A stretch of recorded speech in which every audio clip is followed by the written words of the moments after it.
Assalomu alaykum qarindoshlar.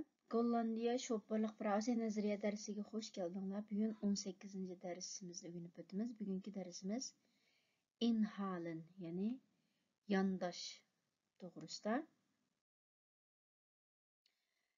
Yani inhalen degan gap shu bir mashinani yandab, uningga yetishib olib, uning oldiga o'tib ketishni, ya'ni yandash deganlik shu mashinaning oldiga o'tib ketishni demakchi.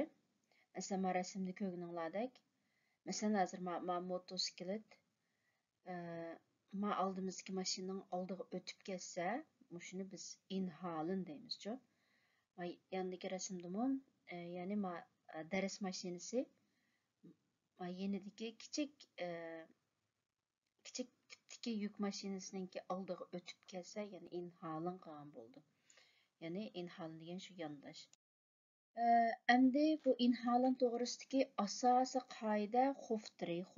Normalda biz mashinalarni yondirmoqchi bo'lsak, ya'ni oldimizda bir mashina bo'lsa, u mashinaning oldiga o'tib ketmoqchi bo'lsak, agar u mashina asta haydagan bo'lsa yoki boshqa sabablardan oldiga o'tib ketmoqchi bo'lsak, umumiy cho'ng qoida odatda so'l tarafdan yondaymiz-ku mashinalarni.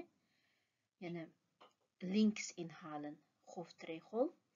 Ya'ni ma rasm qarasanglar, masalan hozir men bir ko'k mashina bilan oq mashina bor ekan. Hozir agarda men oq mashina ko'k mashinaning oldiga o'tib ketmoqchi bo'lsa, oldi bilan men so'l tarafdagi yo'lga chiqib, mayni rosa birib sur'atini teziltib bo'lgandan keyin, men mashinaning yenidan o'tib, sal mingib bo'lgandan keyin ondan o'ng tarafdagi yo'lga chiqsa bo'ladi-ku. Ya'ni yandash degan, ya'ni normalda asosiy qoida yandashning qoidasi shu, so'l tarafdan yandaymiz.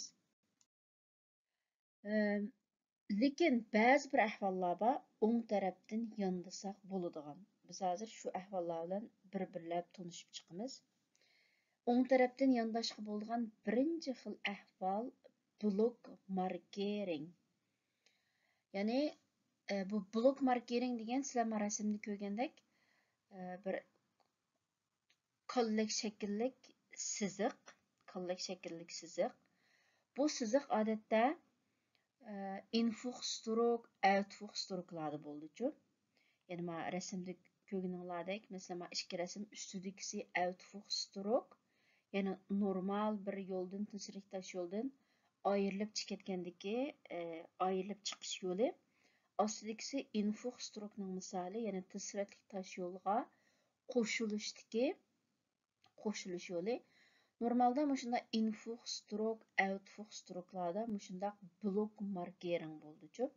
Ya'ni shunda kallak shaklli, kallak siziqlar bo'ldi.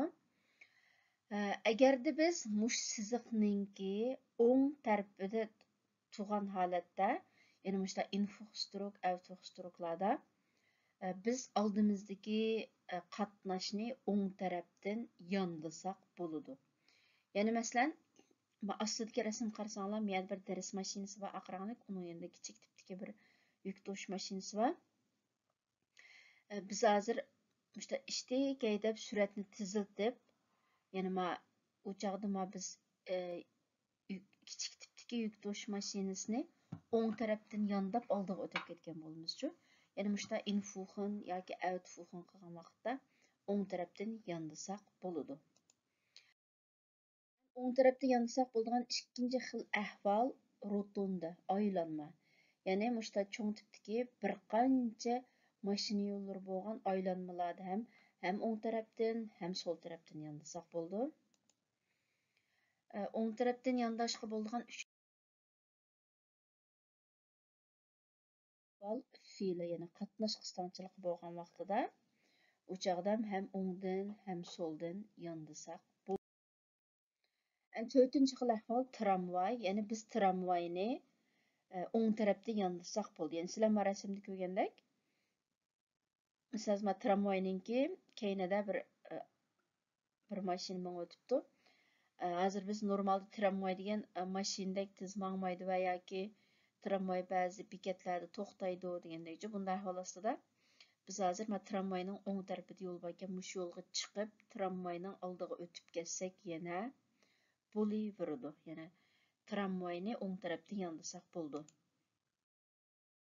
5-ci xil ahvol Afslanlı büsürdür van links, yani solga qayrilmoqchi bo'lgan qatnashni ham o'ng tarafdan yondasak bo'ladi. Yani bu nim demekçi deganda, mesela ma rasm qarasanglar, aldığımızda bir aq mashina bor ekan. Yani bu aq mashina hozir sol tarafning chirg'ini uribdi, solga qayrilma debchi. Lekin qarshi tarafdan bir yuk to'sh mashinasi kelib o'tibdi.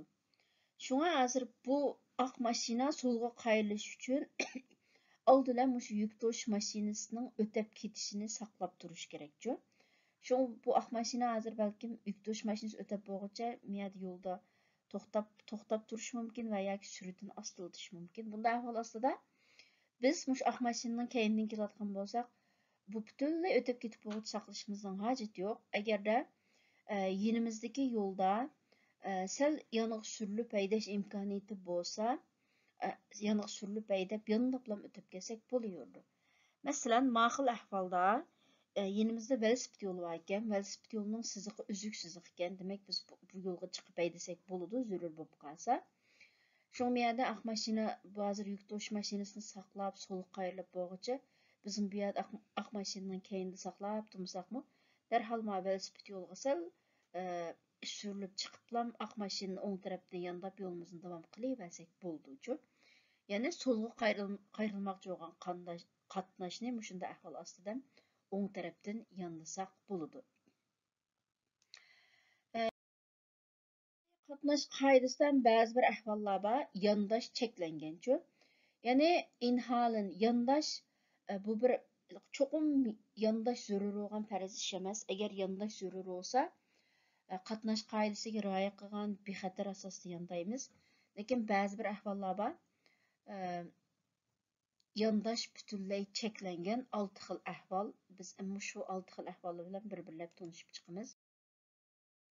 Birinchi xil ahvol yondash cheklangan qatnash taxtasi, ya'ni inhal forbot board.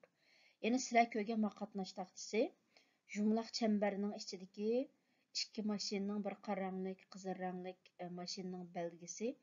Ya'ni mushu yondasangiz bo'lmaydi, yondash cheklangan deganni bildiradigan taxta. Bu taxta mushtar xil shakllarda bo'ldi. Ya'ni eng ustidagi taxta, ya'ni mashina yuk to'sh mashinasini yondasi bo'ladi, lekin yuk to'sh mashinasi normal unda shaxsiy mashinalarni, kichik mashinalarni yondasi bo'lmaydi deganni bildirdi. Ondan ma ostidagi rasm qarasanglar ba'zi bunda ahvolda keldi, ya'ni Montag tutmat Freitag, ya'ni dushanba kundan juma kungacha atdigan soat 6dan kech soat 7gacha bo'lgan oraliqda yuk to'shish mashinasi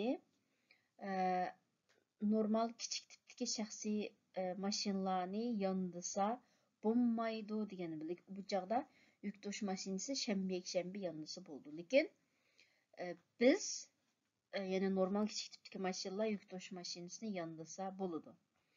Unda eng pastdagi rasm, ya'ni hech qanday qatnash vositalari bir-birini yondasa bo'lmaydi deganni bildirdi. Bunday ahvol ostida biz yuk to'sh mashinasini yondasak bo'lmaydi.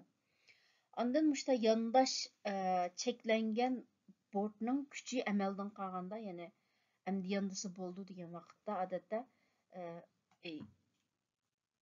ustida 3 qora siziq bo'ldi. Mushu taxtadan keyin ya'ni yondash cheklandi degan buyruq amaldan qoldi degan gap. O vaqtda agar yondash zarur bo'lib qolsa, qoidaga rioya qilgan asosda bexatarlikni birinchi o'ringa qo'ygan asosda yondasak bo'ladi. Ondan mushta yondash cheklangan ahvollarda yondab qolib qolsak, agarda saqchi ko'rib qolib qolsa yoki kameraga tushib qolsak, uning jazosi 250 yevro. Ya'ni yondash cheklangan birinchi xil ahvol inhal forbot bo'ldi. Cheklangan ikkinchi xil ahvol kesishma yo'l ig'izda, ya'ni Krauspunkt. Ya'ni sizlar rasmda ko'rgandek, ya'ni kesishma yo'l ig'iziga kelgan vaqtda yondasak bo'lmaydi. Sababi shu, ya'ni bexatarlik yuzidan. Chunki bu kesishma yo'l ig'izda o'ng tarafdan, so'l tarafdan mashinalar kelib qilishi mumkin. agar navbat kerak diqqat qilmay qolib qolsak yoki yandab mashinaning oldiga chiqib bo'lg'uchi qarshi taraflardan mashina kelib qolsa so'qishib ketish va yoki so'qishmagan taqdirdami qatnashning ravonligiga to'sqinlik qilib qo'yish ahvolimiz bor. Şu eng muhim, eng bu kesishma yo'l egizida yondashishning cheklanganlikning birinchi sababi ham bexatarlikchu. Yani işte kesishma yo'l egizida yandasak bu. En üçüncü xil yandash cheklangan ahvol piyodalar o'tish yo'lida, ya'ni sizlar ikkala rasmda ko'rgandek. Mesela o'ng tarafdagi rasmda bir qora mashina va oq mashina, hozir oq mashina qora mashinani yondab oldiga chektimada o'tadi, lekin oldidan piyodalar o'tish yo'li borchu. Şimdi bunda ahvol ostida yandash cheklangan. Yani işte zebra pat bayada yandash cheklangan. En to'rtinchi xil ahvol buxt, ya'ni yo'lninki qayrilma qismida.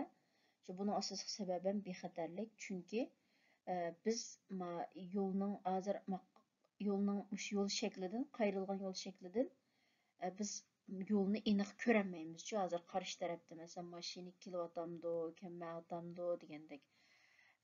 Aniq ko'rolmaganlik sababidan balkim agar qarshi tarafda mashina kelib qolgan bo'lsa, yani so'qishib ketish ahvolimiz bor. Şu an işte buxtlardan yandash cheklangan. Yandash cheklangan eng oxirgi ahvol, yandash cheklangan 5-chi xil ahvol tutashtirilgan siziq.